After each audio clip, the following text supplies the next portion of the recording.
coffee imports entered the United States largely duty-free, but now some of America's top trading partners are facing double-digit tariffs on their imports, including coffee. It may be too soon to tell how much more, but we've already seen people here at this coffee shop in Burbank having discussions outside about what this means. That it's going to really affect the price of the coffee.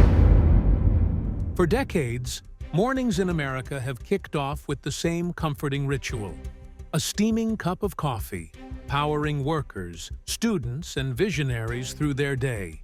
That routine feels as solid as ever, but the foundation beneath it is starting to crack.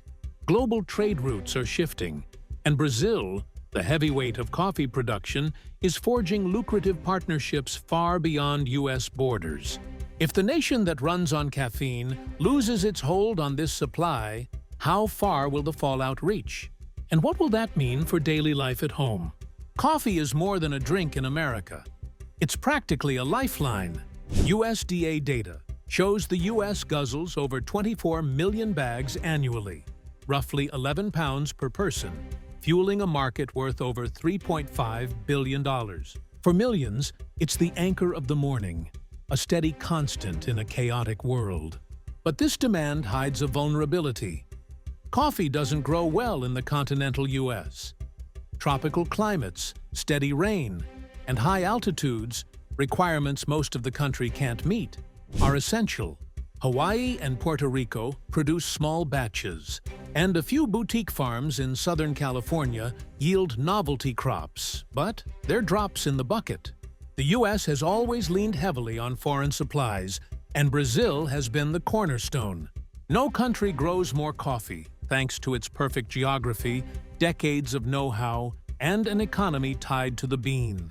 About 1 in 3 cups poured in the U.S. traces back to Brazilian soil, supplying everything from grocery store blends to fast food chains and corner coffee shops. Brazil's Arabica beans, reliable and affordable, have shaped the flavor Americans expect. Without them, the morning ritual would be unrecognizable.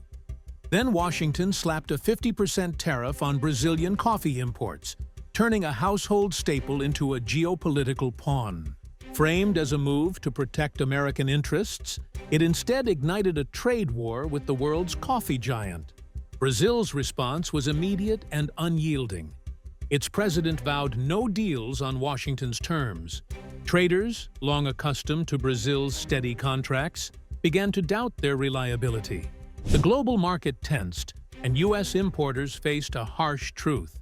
Over 30% of their coffee came from one nation, with no quick substitute.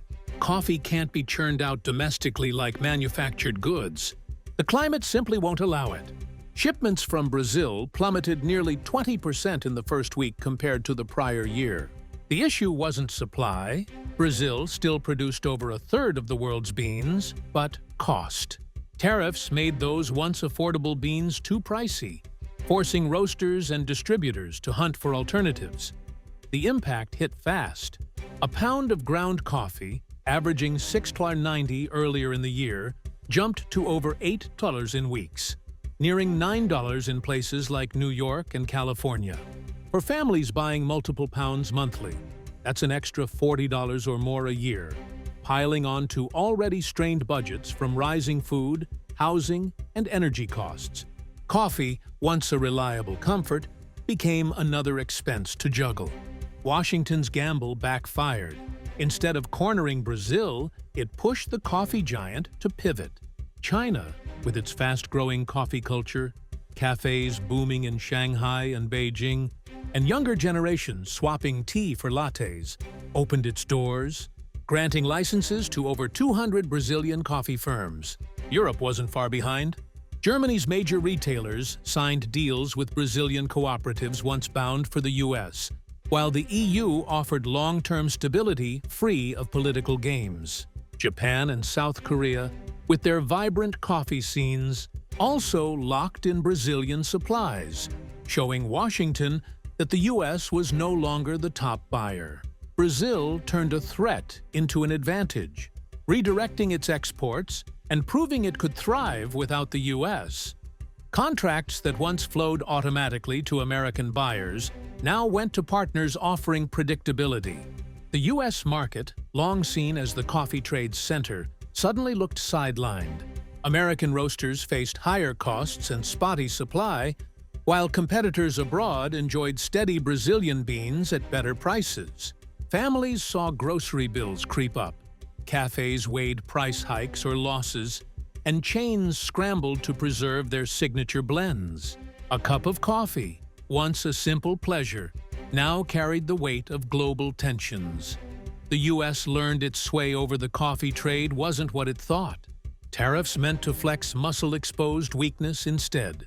By late summer, USDA data showed retail coffee prices up 16% since spring, adding $50 to $100 annually to household budgets just to keep the same coffee habits. For many, it meant cutting back or settling for cheaper, less satisfying blends. The morning ritual became a cost-benefit analysis, disrupting a tradition that once felt untouchable. So, what's next for America's role in the coffee trade? Can it regain its footing, or have Canada, Europe, and Asia already claimed the stage? Hit subscribe and turn on notifications. The next chapter could reshape more than just your morning cup.